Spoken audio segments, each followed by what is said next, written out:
Well, hello, it's Mark Albert. Really appreciate you being with me today. And today we're going to look at what a short-term savings strategy should look like. How important it is to have a short-term savings strategy and the impact on other aspects of your finances. So it's a very important topic.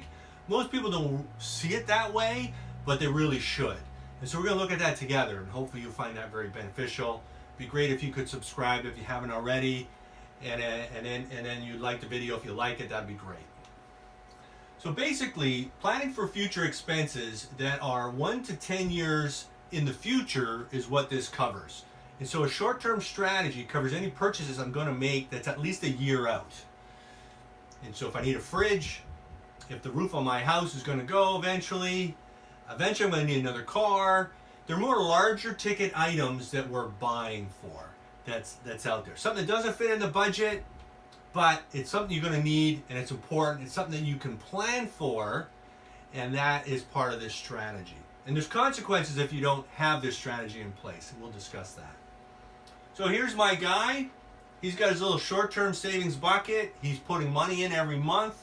Let's say he's going to buy a fridge. He has a fridge now, but he needs to upgrade to another one for whatever reason. It's a $1,500 fridge. He's going to buy it in 15 months, so it's $100 a month. So he's putting $100 a month into his short-term savings strategy bucket so that he can eventually get his fridge and pay cash. So this short-term savings strategy, in fact, will protect you from random and spontaneous purchases of large ticket items. And the reason that's important is because buying decisions are first and foremost emotional. And we tend to make spontaneous decisions with our purchases. So you go to a dealership, you're looking at cars, you were planning to get a car for this amount of money, and emotionally the sales guy kind of upgrades you to the next one up. You're spending more, but you're making an emotional decision. And then you leave and you think about it rationally. You think, oh yeah, we needed to get that and this is why. And you try to logically rationalize your purchasing decision. We do that all the time. And that's a problem. And that can hurt us in our finances. Even if it's something that you want and you buy it at the wrong time and you're adding debt, it can still impact you negatively in your finances. The marketing world out there, they're very seductive. They're seductive in their approach. They lure us in. They want to make it attractive for us to purchase their product. Purchase their product over other competitive products. Purchase their product in general. So they want to seduce us in, emotionally get us wanting their product. And they try to convince people, especially when you are face to face with a salesperson, they want to convince you to buy now and pay later. And that's a trap. And that's not good.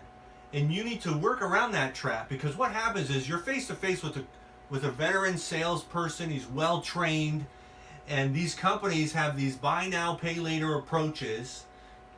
They do that so that they can close the deal in the store, and then you walk away with the merchandise, and then you don't have to pay for a year, but you will have to pay. And that may not have been part of your budget. And you have debt. And so your debt payments are now going towards that instead of going towards some future need or some other investments that you might need. And the short-term saving strategy is critical. And it forces you to save now and buy later once you have the money all saved up. This type of strategy is going to leave you where you can stay debt-free and you can maintain being debt-free, and you're not going to go into debt from any large ticket items. I'm not talking about a house here. A house, it's an investment. It's one that pretty much most people could never get unless they had a mortgage. That's not what I'm talking about. But this will protect us, and it will allow us to save now and buy later, and it be part of our strategy, a well thought through plan, and it eliminates the emotional side when I'm in front of a sales guy. So right here, we've got the emergency fund and the short-term fund. Both of those are defensive in nature. So you think about sports, there's offense, there's defense. So the emergency fund and the short-term fund are both defensive in nature. They protect us from ourselves. They protect us from our emotions. They protect us from going into debt, especially the two of them. But in terms of our emotions, the short-term fund is very critical on that. So if there's an emergency in my life and I don't have an emergency fund, I add debt. If I got to buy a large ticket item and I don't plan, you typically add debt. And having those in place provides a financial cushion that demonstrates responsible preparation and self-control.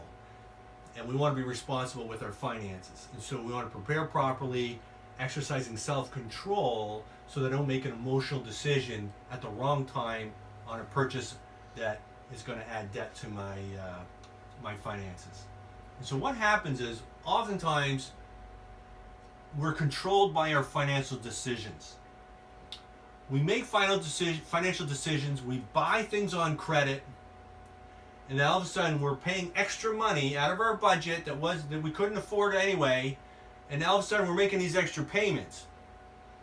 The problem is a lot of people, they spend more than they make typically. And if you do that, if you spend more than you make, you're going to add debt. And what happens is people don't spend more than they make as a pattern of behavior, so they borrow to maintain their lifestyle, and this is a pattern of behavior. And if you spend more than you make as a pattern of behavior, especially on these short-term, larger ticket item purchases, you're going to see a multiplying number of debts. And all of a sudden, you're in this debt trap.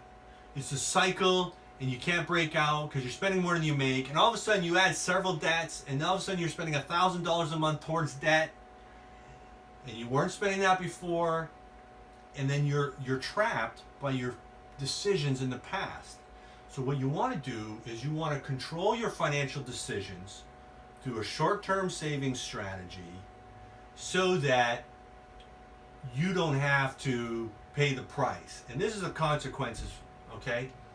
So right here, your short-term savings, your emergency savings, those two are defensive.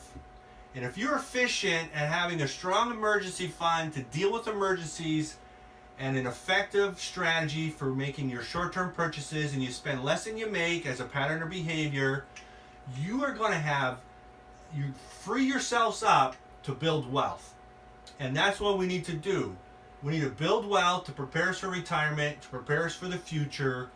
But you can't build wealth if you're too busy paying off debt from bad financial decisions that you didn't plan for in advance.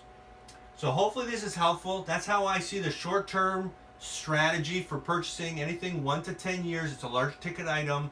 Plan for it. Don't get it on credit. Listen, thanks for being with me. And if you subscribe, like the video, that'll be great. Have a wonderful day. Really appreciate your time.